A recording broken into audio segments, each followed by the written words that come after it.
Hello. Good morning, ma'am. Ngasi nga mo ngaranggi gabi kamagi sarengi makasa tharapda mo tawse ko. Ngasi na mo Nirav Rajani ko. Nirav Rajani se mo tawse. Nirav Rajani hai se kano dune ko. Bigi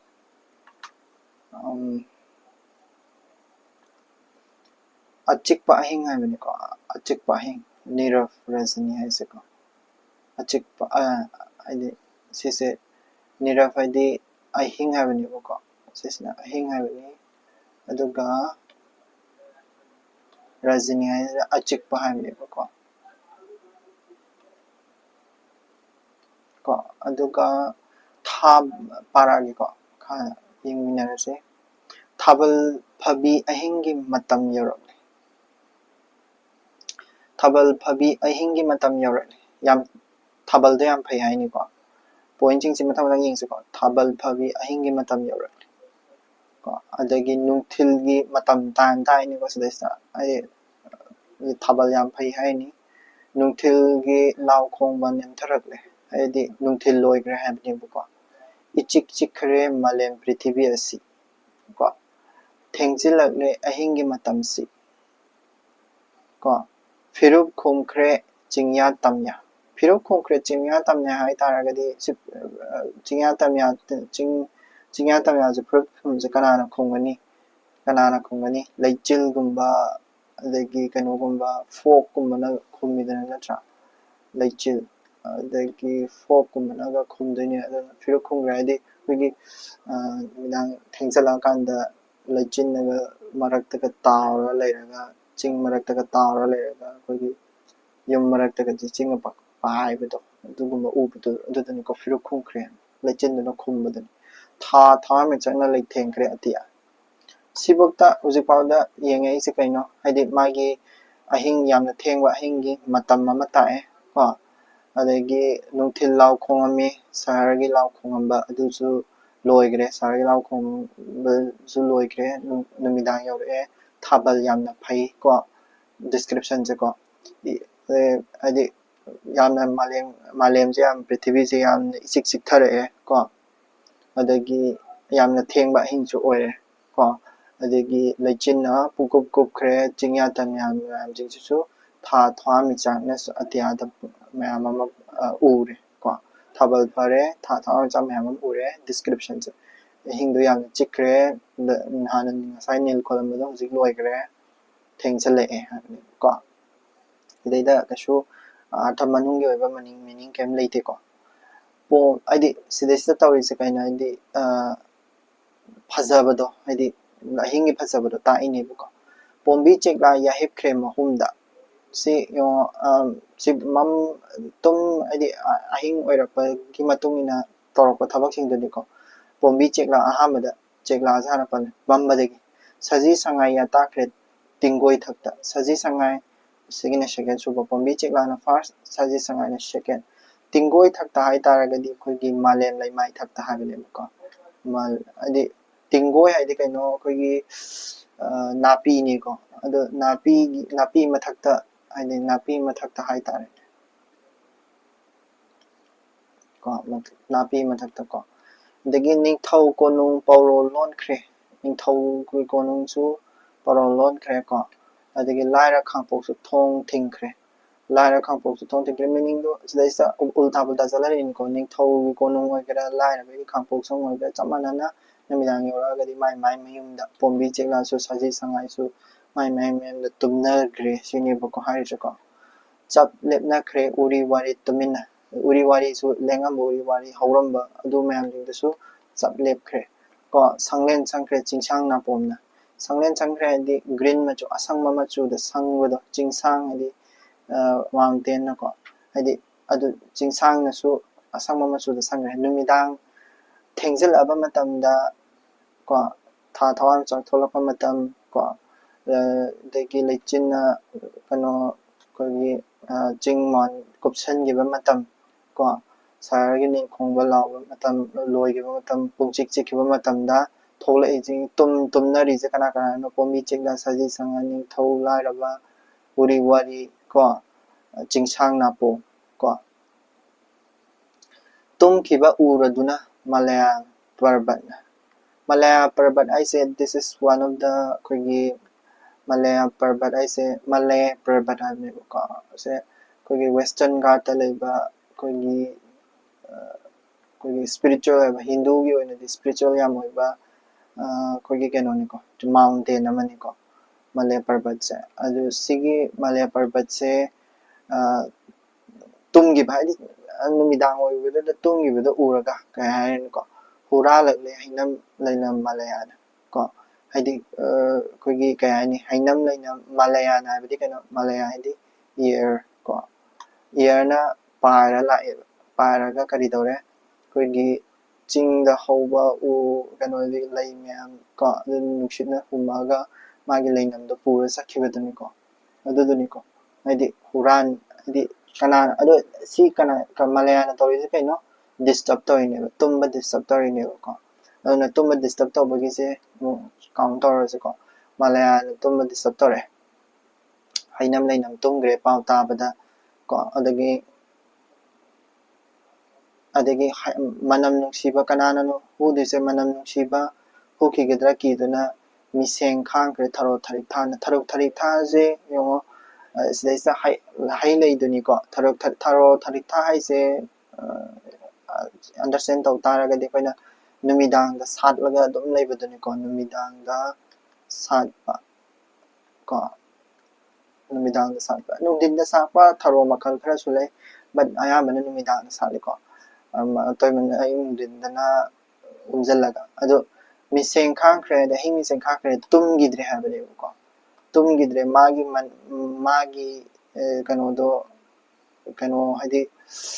magi manam do mina hu gidra na pakhatana tum gidre shine ko ado tara ga di disturb tari je ear ama lere urik upal mahe mulak laba yo urik la urik upal mahe hadi kogi kaya ni mahe panba u hai tare ko mahe panba u jinsna magi mahe do haidi mulaga ko uirakle haiba ko uirakle upal mahe mulaklaba haidi mahe mulaga uiba matamda kadawi aina aigi pairamba mahe kano oigera pambi dugi magi mahe hai tare ko magi fruits to adudo uiraganda kelakani ko meaning do aduni ko uiraganda mana pairamba kano do ken gi bai type uirakle upal mahe mulaktuna mulaklaba mahe mulaklaba upal jingse uire ko aduduga kadore next ko next tup ken kre uhai amun bagum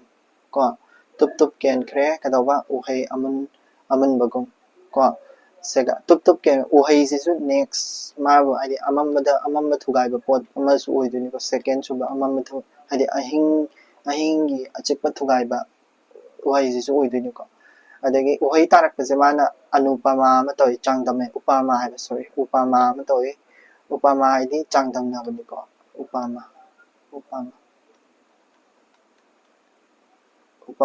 comparison kanaga uhai sika kanaga comparison toy ba uhai tarak pase kanaga ideo segada sorry segada hiranbi ne macha hiranbi gi macha nan thagi bagum amadi tampak tagi uiringai da on thagi bagum sorry segada gi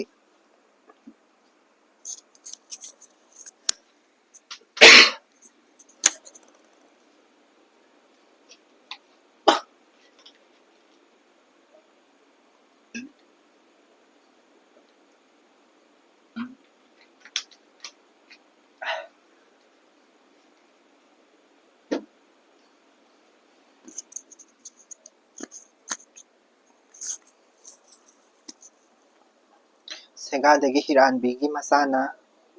nanthagibagum hi lalingiba mina mana tummingaida magi masado mana segada pambaduda segada uiringaida nanthagibba ko adumaina ngasai ujingnasu kadoba ayingi phasabaduda nungairingaida uidaringaida ujingduna magi hai amunbadu tagiba khangaude sinebuko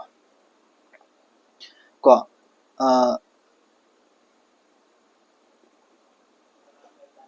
aduduni ko upama comparison tawini ko mi chikpa tanja phangjaraduna kalak chawba turel gi ilairai na sisu turel gi ilairai sisu next maju tumba thugaiba pot ama oideni ko third chuba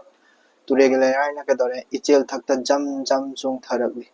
kare dorino turel gi ilairai sina mi tumna gre do khangbagi magi lairai do kindarakuduni ko ichel da kindarakud lairai dagi chettabagi kindaraga ichel manung tasanbado aduduni ko salduni icheni ithak hawre ichel sisu ama oirein ko ngasai mayamna ingna chingna tawnara kanda mana ithak ipom hawba turel lairai na su turel gi lairai na su di ma mi tumna gre sadana kindarakpa kholakpa sisu fourth suba oideni ko sisu karigumba han khrabada nonganbana ko tamthiba khonmu parakani kiduna laikhok loraba lairang kenkre ona thoina uful thakta khangkhre yongko sidasu kaidawa hadi khoimu jisu tamthiba khonmu parakani kiduna karigumba han khraba nonganbana han khrani ena khandana kanasu ka kelektoino ahingi tumin ing chingna lainama tamduda kanano keleise lairang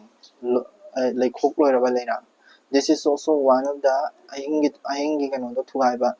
adi ahingi achipoda thugaiba pot amasu adi laikhok loraba lairang jingsu oidoinebo ko 5 sure ko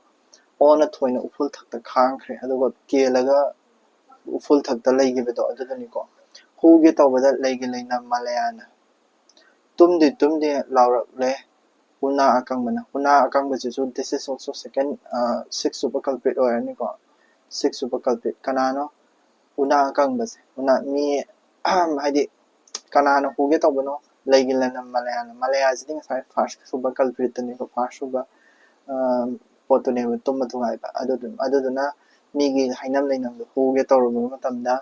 tumdri haina una akang bana laure ko hadi tumbada disturb tawbase moi taruk si oiri ko yong la kabinam hare yengu ko kanadani yengsi ko kabina yengu prakriti gi murti si inglaba prakriti aise phajadra ingdra ko phamduna lamdamda michikpa ko aidi apa mi yam chikpa lamdamda phammaga ko asangba thakal makha ki atiyada ai ngasai ai habado atiya se koina kogi lai gi kogi thakal box khagala so ai ama tawa ma lebado adi maigai mari ga tha adi mathakta lai dana sida leiraga aduga mathakta thakal khabado adu maina atiya sina su khai habako atiya na thakal khabado maina thakal kharaga ko asangba thakal makhada atiya gi haise atiya se asangi dana ko sigi asang sina karino blue ni ko blue machugi thakal na khabaga chamani shinebo ko ingaba mafam aingba mafam amada mai kanojana prakriti gi murti sina phamini ko adi atu prakriti sina tuminna phamma lebiduni ko aduduga mathakta thakal sina karino saigi leche kanojana asangba thakal makha atiya sina asangba thakal oraga ko thangmai thandana thawai mi chakna mathakta thangmai thalaga thabal gi angauba lamthang thokre hadi thabal gi angauba lamthang habedi se fi ni ko fi ni thon kre sorry thon kre hadi kaino kogi thabal gi angauba lamthang thon kre thabal mangana loina mu chaidara podo koina fi set paga manei dana ko hadi thabal manga jina loina kano tarapodo the fi set paga manei dana ado kanada settoiba ngasai kari prakriti gi murti do prakriti haisida prakriti se murti do laigre na em leng dabida phamda gre ingbada mathakta atiya na khale takhal dauna adagi thawam chamyamna thamai podon thamadong thale ko thabal mangalna masapu mukupsan gre ko miga sidai su comparison tawre se prakriti se kari oina tawre mana mi gi stand da tawre ni ko aduga potsak kudi maksina mi gi dress kari kara galo ina ta ade ꯄꯣꯠꯁꯛ ꯈꯨꯗꯤꯡꯃꯛꯇ ꯂꯣꯏꯅꯃꯛ ꯊꯣꯛꯂꯛꯏꯅꯤ ꯊꯣꯡ ꯊꯣꯡꯅꯥꯎꯒꯤ ꯃꯤꯠ ꯂꯤꯁꯤꯡ ꯎꯏꯁꯟꯈ꯭ꯔꯦ ꯍꯥꯏꯗꯤ ꯊꯣꯡ ꯊꯣꯡꯅꯥꯎ ꯃꯌꯥꯝ ꯑꯃ ꯌꯨꯝ ꯀꯩ ꯃꯌꯥꯝ ꯑꯃ ꯊꯣꯡ ꯊꯣꯡꯅꯥꯎ ꯄꯥꯟꯕꯁꯤꯡꯗꯣ ꯎꯏꯁꯟꯈ꯭ꯔꯦ ꯁꯤꯅꯦꯕꯀꯣ ꯊꯣꯡ ꯊꯣꯡꯅꯥꯎ ꯂꯣꯟꯁꯤꯟꯈ꯭ꯔꯦ ꯃꯤꯅꯤꯡꯗꯤ ꯀꯩꯅꯣ ꯇꯨꯝꯅꯈ꯭ꯔꯦ ꯄꯨꯈ꯭ꯔꯤ ꯄꯥꯠꯄꯨ ꯂꯤꯛꯂꯥꯏꯒꯤ ꯄꯥꯠꯇ꯭ꯔ ꯁꯦꯝꯈ꯭ꯔꯦ ꯑꯗꯩꯗꯤ ꯄꯨꯈ꯭ꯔꯤ ꯄꯥꯠꯁꯦ ꯑꯩꯈꯣꯏꯒꯤ ꯀꯩ ꯍꯥꯏꯅꯤ ꯂꯤꯛꯂꯥꯏ ꯍꯥꯏꯗꯤ ꯀꯩꯅꯣ ꯗꯤꯁ ꯏꯁ ꯂꯤꯛꯂꯤꯗꯨꯅꯤꯀꯣ ꯒ꯭ꯂꯥꯁꯇꯣ ꯑꯗꯣ ꯒ꯭ꯂꯥꯁꯀꯤ ꯃꯑꯣꯡꯗ ꯍꯥꯏꯗꯤ ꯀꯔꯤꯃꯨꯛ ꯂꯦꯡꯗ ꯇꯥꯔꯒꯗꯤ ꯏꯁꯤꯡꯁꯤꯁꯨ ꯑꯩꯈꯣꯏꯒꯤ ꯒ꯭ꯂꯥꯁꯀꯤ ꯃꯑꯣꯡꯗꯧꯅ ꯎꯏꯗꯅ ꯃꯤꯔꯔꯒꯤ ꯇꯥꯏꯞꯇ ꯀꯔꯤꯝ ꯂꯦꯡꯗ꯭ꯔꯒꯗꯤ ꯄꯨꯈ꯭ꯔꯤ ꯄꯥꯠꯁꯤꯁꯨ ꯑꯗꯨꯃꯥꯏꯅ ꯂꯦꯡꯗꯦ ꯍꯥꯏꯅꯤꯀꯣ ꯗꯤꯁ ꯏꯁ ꯀꯣꯜ ꯁ꯭ꯇꯦꯒꯅꯦꯟ ꯑꯣꯏꯅ ꯂꯩ ꯍꯥꯏꯅꯦꯕ ꯑꯗꯨꯅ ꯄꯨꯈ꯭ꯔꯤ ꯄꯥꯠꯁꯨ ꯑꯗꯒꯤ ꯂꯩꯔꯥꯡ ꯅꯤꯡꯊꯤꯖꯕ ꯍꯥꯞꯀꯠꯈ꯭ꯔꯦ ꯍꯥꯏꯗꯤ ꯂꯩꯔꯥꯡꯒꯤ ꯐꯖꯕꯗꯨꯁꯨ ꯍꯦꯟꯅ ꯐꯖꯊꯣꯛꯈ꯭ꯔꯦꯕ ꯀꯔꯤꯅꯣ ꯉꯁꯥꯏ ꯄ꯭ꯔꯀꯤꯇꯤꯅ ꯇꯨꯃꯤꯟꯅ ꯑꯩꯈꯣꯏꯒꯤ ꯐꯝꯃꯒ ꯂꯩꯕꯗꯨꯅ ꯃꯔꯝ ꯑꯣꯏꯔꯀꯥꯟꯗꯅꯤꯀꯣ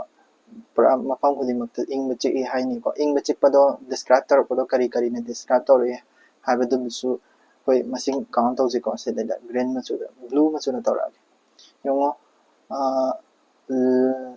ꯃꯤ ꯆꯤꯛꯄ ꯂꯝꯗꯝꯁꯤꯅ ꯃꯥꯒꯤ ꯐꯝꯐꯝꯗꯨꯅꯤꯀꯣ ꯄ꯭ꯔꯀꯤꯇꯤꯒꯤ ꯃꯨꯔꯇꯤꯒꯤ ꯑꯗꯒꯤ ꯑꯁꯪꯕ ꯊꯥꯔꯀꯜꯒꯤ ꯑꯥꯔꯇꯤꯌꯥꯗꯨꯅ ꯃꯥꯒꯤ ꯊꯥꯀꯜ ꯑꯣꯏꯔꯦ ꯊꯋꯥꯟꯃꯤꯆꯥꯛꯅ ꯃꯥꯒꯤ ꯄꯣꯗꯣꯟ ꯑꯣꯏꯔꯦ ꯑꯗꯨꯒ ꯃꯥꯒꯤ ꯂꯝꯊꯥꯡ ꯃꯥꯒꯤ ꯐꯤꯁꯤꯅ ꯀꯩꯅꯣ ꯊꯥꯕꯜꯒꯤ ꯑꯉꯧꯕ ꯃꯉꯥꯜꯗꯨꯅ ꯃꯥꯒꯤ ꯐꯤ ꯑꯣꯏꯔꯦ ꯀꯣ ꯐꯖꯕꯅꯦ ꯑꯗꯒꯤ ꯑꯆꯤꯛꯄꯒꯤ ꯐꯖꯕꯗꯨꯅꯤ ꯊꯣꯡ ꯊꯣꯡꯅꯥꯎꯁꯤꯅ ꯃꯥꯒꯤ ꯃꯤꯠ ꯑꯣꯏꯔꯦ 4 5 ꯊꯣꯡ ꯊꯣꯡꯅꯥꯎꯁꯤꯅ ꯃꯥꯒꯤ ꯃꯤꯠ ꯑꯣꯏꯔꯦ ꯑꯗꯒꯤ ꯄꯨꯈ꯭ꯔꯤ ꯄꯥꯠꯁꯤꯅ ꯃꯥꯒꯤ ꯁꯛꯌꯦꯡ ꯃꯤꯡꯁꯦꯜ ꯂꯤꯛꯂꯥꯏꯒꯤ ꯄꯥꯠꯇ꯭ꯔ ꯍꯥꯏꯇꯥꯔꯦꯀꯣ ꯃꯥꯒꯤ ꯍꯥꯏꯗꯤ ꯌꯦꯡꯅꯕ ꯂꯤꯛꯂꯥꯏ ꯐꯖꯕꯗꯣ ꯑꯗꯨꯒꯤ ꯄꯥꯠꯇ꯭ꯔ ꯑꯣꯟꯈ꯭ꯔꯦ ꯀꯣ ꯑꯗꯒꯤ ꯂꯩꯔꯥꯡ ꯅꯤꯡꯊꯤꯖꯕ ꯍꯥꯞꯀꯠꯈ꯭ꯔꯦ ꯂꯩꯔꯥꯡꯒꯤ ꯐꯖꯕꯗꯨꯁꯨ ꯍꯦꯟꯒꯠꯍꯟꯈ꯭ꯔꯦꯕꯀꯣ ꯂꯩꯆꯤꯜ ꯅꯣꯡꯐꯥꯏꯒꯤ ꯗꯨꯞ ꯊꯥꯔꯛꯂꯦ ꯂꯩꯆꯤꯜ ꯅꯣꯡꯐꯥꯏꯁꯤꯅꯁꯨ ꯃꯥꯒꯤ ꯗꯨꯞ ꯂꯥꯏ ꯈꯨꯔꯨꯝꯕꯒꯤ ꯁ꯭ꯇꯥꯏꯜꯗꯨꯅꯤꯀꯣ ꯂꯥꯏ ꯈꯨꯔꯨꯝꯕꯗ ꯑꯩꯈꯣꯏꯅ ꯐꯝꯃꯒ ꯇꯨꯃꯤꯟꯅ ꯈꯨꯔꯨꯝꯕꯗꯣ ꯑꯗꯨꯗꯨꯅꯤ ꯑꯍꯤꯡ ꯂꯤꯛꯂꯥꯒꯤ ꯇꯔꯪ ꯁꯤꯟꯊꯔꯛꯑꯦ ꯄꯤ ꯇꯔꯪ ꯀꯣ ꯀꯞꯄꯒꯅꯤꯀꯣ ꯗꯤꯁ ꯏꯁ ꯀ꯭ꯔꯥꯏꯡ ꯋꯤꯠ ꯀ꯭ꯔꯥꯏꯡ ꯀꯣ ꯀ꯭ꯔꯥꯏꯡꯁꯦ ꯀꯩꯅꯣ ꯑꯍꯤꯡ ꯂꯤꯛꯂꯥꯒꯤ ꯄꯤ ꯍꯥꯏꯇꯥꯔꯒꯗꯤ ꯑꯩꯈꯣꯏꯒꯤ ꯋꯥꯇꯔꯐꯣꯜꯒꯨꯝꯕꯗꯨꯅꯤꯀꯣ ꯋꯥꯇꯔꯐꯣꯜꯒꯨꯝꯕꯗꯣ ꯑꯗꯣ ꯑꯍꯤꯡꯗ ꯇꯥꯕ ꯋꯥꯇꯔꯐꯣꯜꯗꯨꯅ ꯃꯥꯁꯦ ꯄꯤ ꯑꯣꯏꯅ ꯈꯜꯂꯤꯅꯦꯕꯀꯣ ꯈꯨꯔꯨꯝꯖꯔꯛꯇꯣꯏꯅꯤꯀꯣ ꯈꯨꯔꯨꯝꯖꯔꯛꯂꯦ ꯄꯨꯛꯆꯟꯅ ꯂꯤꯂꯣꯡꯗꯅ ꯇꯦꯡꯕꯥꯡꯕ ꯁꯦꯝꯕꯤꯕ ꯃꯄꯨꯉꯣꯗ ꯍꯥꯏꯗꯤ ꯀꯅꯥꯅꯅꯣ ꯈꯨꯔꯨꯝꯃꯤꯁꯦ ꯀꯣ ꯀꯅꯥꯅꯅꯣ ꯉꯁꯥꯏꯒꯤ ꯄ꯭ꯔꯀꯤꯇꯤꯒꯤ ꯃꯨꯔꯇꯤꯗꯨꯅ ꯈꯨꯔꯨꯝꯖꯔꯛꯑꯦꯕ ꯀꯗꯥꯏꯗ ꯑꯍꯤꯡꯒꯤ ꯂꯤꯛꯂꯥꯁꯤꯅ ꯄꯤ ꯇꯔꯪ ꯁꯤꯟꯊꯕꯒꯤ ꯇꯥꯏꯞꯇ ꯑꯗꯨꯒ ꯂꯤꯛꯂꯥ ꯍꯥꯏꯇꯥꯔꯒꯗꯤ ꯉꯁꯥꯏꯒꯤ ꯋꯥꯇꯔꯐꯣꯜꯁꯤꯁꯨ ꯑꯣꯏꯔꯔꯣꯏꯀꯣ ꯁꯣꯔꯤ ꯋꯥꯇꯔꯐꯣꯜꯁꯤ ꯅꯠꯇꯦ ꯂꯤꯛꯂꯥ ꯍꯥꯏꯔꯛ ꯇꯥꯔꯒꯗꯤ ꯑꯩꯈꯣꯏꯒꯤ ꯉꯁꯥꯏꯒꯤ ꯗ꯭ꯌꯨꯗꯨꯅꯤꯀꯣ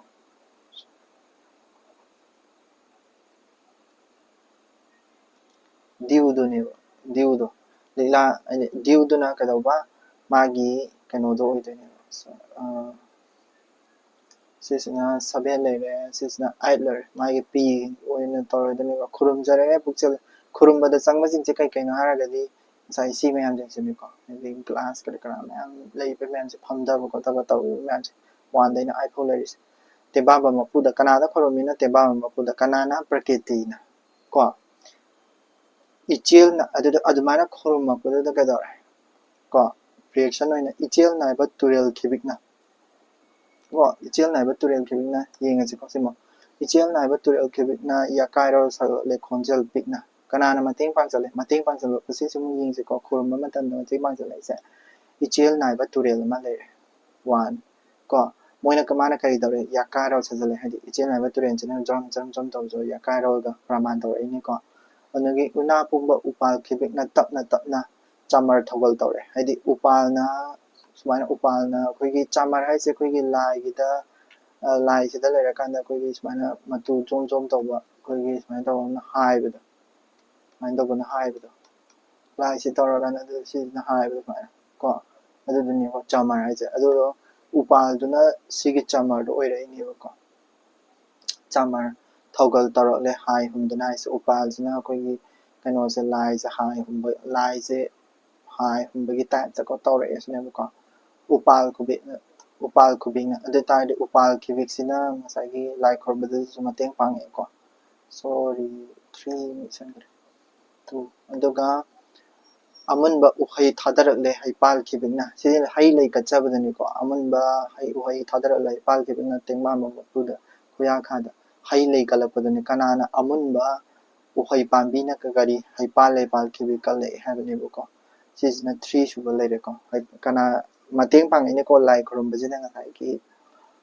kanogi खुरुमबजिदा लैगी परेंग कच्चिलकले सिंगारेना को सिंगारे है अहिंग सातपा कोगी लई अमनि को मनम याम नुसीबा परिजात की मो लो तौबनि परिजात हाइनागम तौबनि को अदि व्हाइट फ्लावर ओरगा स्माइन तौरगा कोगी मयाइदा सिस्टा कोगी ऑरेंज कलर को कोगी कोगी ऑरेंज कलर की अतैना व्हाइट ओरगा माइनस ऑरेंज कलर अदुगा orange orange black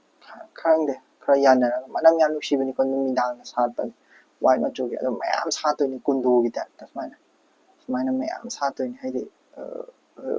smaina mayam ko mayam satoni adu loga se parijat tawna satpani ko parijat ti machu machu lai to oidaine parijat adu maina haidi manam yam nuksi ko numidang da satpani adu duna kadino magi parijat pareng ama piri ebsi na fourth sugar ani ko dagi temba bapu ki khoya khat haise ma lai pareng kala ko ne hai lai kala eloina kala dup thagan ko tana tawre ko ai chinna ga the prakriti ki lining kai ni khan ki duna prakriti ki lai je mateng pangna ba kana prakriti ki lai khorom prakriti ki lining kai ni khan prakriti na khorom mai ni ngasa prakriti ki murti duna khorom ai dra prakriti na khorom mai ni ko kana da tengba ma pu jagat pu sembi belai da ko aduda खुरुमबदुदा मी अतोपना आदि disturb तोरकनी की दना को प्रकृति निद्रा शांति मचिमना निद्रा शांति यदि कोगी निद्रा शांति निद्रा ऐसे कइनो तुम्बा तुम्बगी लाइ तुनी को शांति ऐसे जो शांति जो तु शांति की लाइरेम की तुनी को अनि जिना करी अनि जे दो मचिमना मोय दे हेदि ए तुम्बा ऐसे शांति फंगबाय चमनि नत्रा अदु मचिमना ने मोय सिना करी माइकई मरी दा मे कुपनाउन सुना हाइदि मनाव अनि जना हाइदि मोइना सु करी कंट्रीब्यूशन तौरे लाइ खुरमबजिदा कोइगी तुम थुगाइने ना ngak सेलिबको माइगई मरीदा ज्ञान तारेको काउजेंग हौरौना करी तौरे काउजेंग हरौना तेंगबान बाबु नाउसुमख्रे काउजेंग हरौना माइ मखोन अमा थोननको मखोन अमा थोलले मखोनदुना कदौरे हारा कांदा कोइगी सेक्स सुबदा काउजेंग हरौसिना मखोन थोन नाउसुम इसाई दौना सकपतो खम्बा अदुदुने काउजेंग हरौना नाउसुम इसाई सअगा खुलाई खुरमदा मते पांगैने को जम जम किन्थरपा लैराइना को इथक हौख्रे तुरेना नुसा थीदुना को ओ अदे जम जम सिंसागी डिस्टर्बेंस मैम दो सिदै ता अमा अमुक सुम लाए को ngसागी जम जम लैराइने जम जम किन्थरपा डिस्टर्बेंस तो को ngसाई ममांगे दे यावगे डिस्टर्बेंस तो अदुगी डिस्टर्बेंस तो एग्जांपल अमनि पिरेसे को अदे उबदा केलकपा उकंग ngसागी डिस्टर्बेंस मैम दोनी को उना केलकपा मैम दो तपना हुंदोख्रे मालया नुसिना ए खामिनि को सिगुमसे तौदना बाइना खामिनि को यावलकनि चिंगनादुना उचेक होयाना हाइदि उचेक होया से हौगलकनि ने चिंगनादुना ngसागी उचेक होयाना डिस्टर्ब तौबदनि को डिस्टर्ब तौब मैम दोनी टिक तौरिजिंगसे मुना येंख्रे थागे थाबना तुम हौगलकनो हाइना उचेक होया से तुम खामिनि दु तारगदि डिस्टर्ब आदि लाई खुरमबजिदा मतेंग पांगिजे 6 लरे मालया जो मतेंग पांगे को हाइदे उकंगोना जो हुमतोगा को अदगी लैराइ ने चम के थरपदो उबदा इथकना मुकदौरे हाइदि मी तागिने हौगिनी ना खामजबदो को सुक्लब चिंगुंग मनुंदा करिगुंबा को मुना येंख्रे थागे थाबनजिसु ngसागी तुमबदो कनोगी तुमबा सेमदुनी उचेयागी तुमबा थेमदुनी नत्रा अदु माजु ngसागी लाइ खुरमबदो मतेंग पांगिने को नेक्स्ट चिकलबा लाए को सिदैसगी कोइ कनो लाए नेक्स्ट रीजनिंग लाए कोइगी सुक्लबा चिकलबा चिंगुंग मनुंदा करिगुंबा लमनकी साना खोंगलकपदा चिंगलाइना खामजिल्लक्ले प्रतिदग्नि तौदुना चिंगलाई हाइदि चिंग लेबा और चिंग हाइरसु आइ कसु काइदेको चिंग लेबा जीव अमनिको चिंगलाई हाइसेको याम साथीबा जीवने गाने खनाबने अदुगी चिंगलाई सिना कदौरे कोइगी प्रतिदग्नि हाइदि इको हाइबनिको इको तौदुना हाइदि lamlaki sao chek sin na khonglak pado ta dana khonglak pado aina u khong matam da ching legi ko thola kan u toy dana ko aina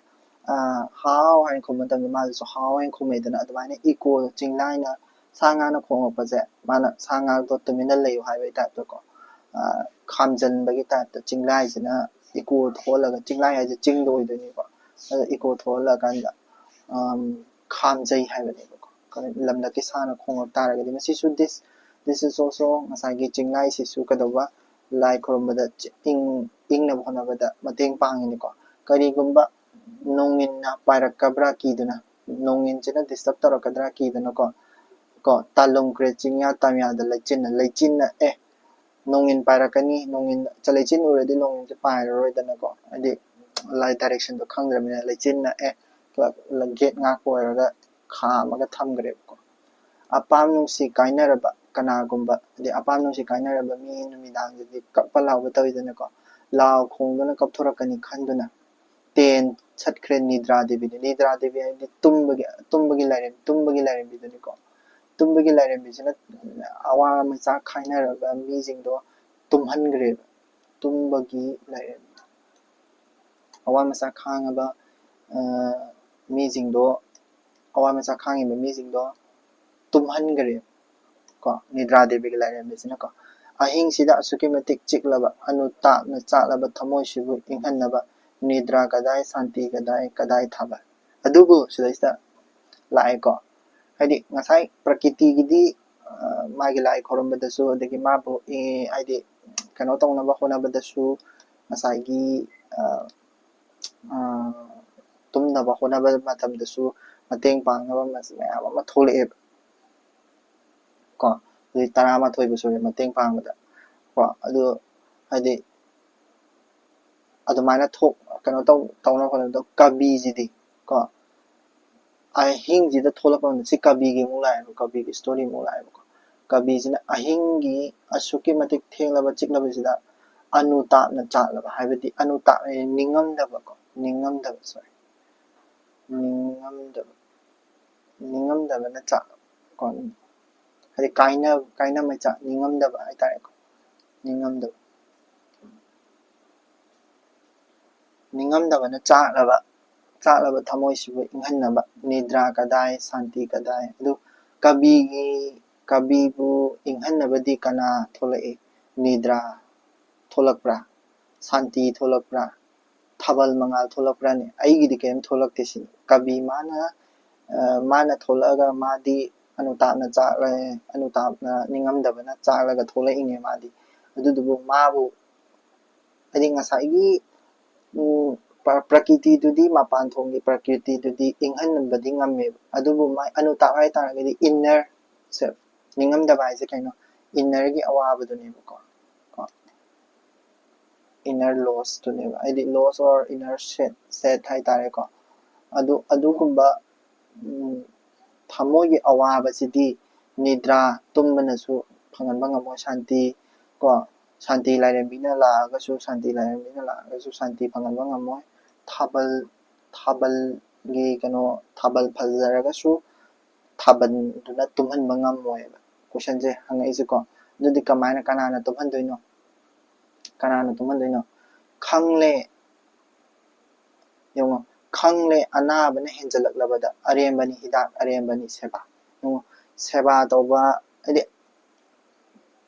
thamoi nung da chak paningam dabagi me chak se adagi hakchang ngam dabagi chak pa me chak se ga comparison tawre ni ko hakchang ngam dabagi chak pa me chak su mapan thong da seba tawjai mapan thong da hidak pijai adubu anabaduna henjalak taragadi kem upai lebijana te hidak pijarasu anabaduna phaloi ke phatraga taragadi ko seba pnayam tawraga su phagalak tawna te anabadu aduni ngoma haining is khangne anaba henjalak labada arembani hida arembani seba hais mapan thongga manung thongdagi awabaduni ko mapan thongge awabasidi tummaga aingba chikpa makham da leiraga phai manunggi awabasidi hadi thamoi nunggi awabasidi ko mapan thonggi hidak chaba mapan thonggi seba tawba mapan thonggi aingba mapan thonggi nida tumba chaba adugumba mayam duna amta phaloi mrityu mukti haise ko mrityu haibadi kaino death ko aran khobam phangba or siba mrityu mukti matam tani hidak ni athoiba hadi wakhan nungairaktraba hadi awaba michak puraba sibetana magi hidak oidune hadi aran khobam phangiba ko aran khobam phangiba siba haibasina only means ni sini man hangni ko awa thamoi nungi waraba thamoi nungi wabado thingba ngamaktraba hadi masada siningba pharakpado aduduni ko sida lore antak 2025 da question ama hangi ko nage suwa hangraga 2025 da niravarsini sigi sayeng sida koigi magi question ama 2025 da hangi ko yam ngai ko niravarsini sayeng da kamaina yekliba prakriti gi aingba amadi phajabagi magun thaibado sandokna iu sidi ngasai point number point yung tumba them na bona da kya kana tawgiba du point 5 point 13 ra kanam lagi daina point 13 ra to point 13 le tumba thingna bagi kari adu myam de ni jing posak sing da phado ko che adagi kari aing ga thengbagi magi description pi matamda sida pot nipan le ri so ko haidi sida lechil nong phai lik lai ko thong nau ko tumba na ti kana lai khorumbada magi mateng pangba sing to aduduni ko adagi asi sida point nipan le point sida point taruk le point taruk sina kaino aidi to numidang aing athengbagi phajabado adusini ko setu moi tare le si mayam ni pareng chan ibada point ayo gare point 25 30 mo hen gare adu mayam pareng loi tho sida 20 marks sida 25 adu ni idoise sigi sayeng ni di sayeng sim se pha pura puthobaga chamana doi aduga phajaba saitha mana phajaba maleng phajaba saitha thai do admai hayareni aduduga manung gi oiba meaning do sai gi mapan thongi phajaba mapan thongi aidi mapan thongi nungai tabadudi aing mafamda leiraga ko iba ko manung gi nungai tabadudi aing mafamda leirasu shanti mafamda leirasu tummasu ko phat phau manung gi do na yaraktra matamdadi mana yumta changakte ba aidi siba arang kubam phamba sejina khwaidagi aroiba panbai oire ko aduduna last ki point phajaba ma sentence paragraph macha amne phajana hairam aduduga lore sisa 2025 question si ngatani question hangise 2025 lore sida Dr. Kamal gi saireng aroiba saireng duna khara kwai sang saireng ni ko aroiba saireng do astuna hang torsi thank you all and see the questions that I can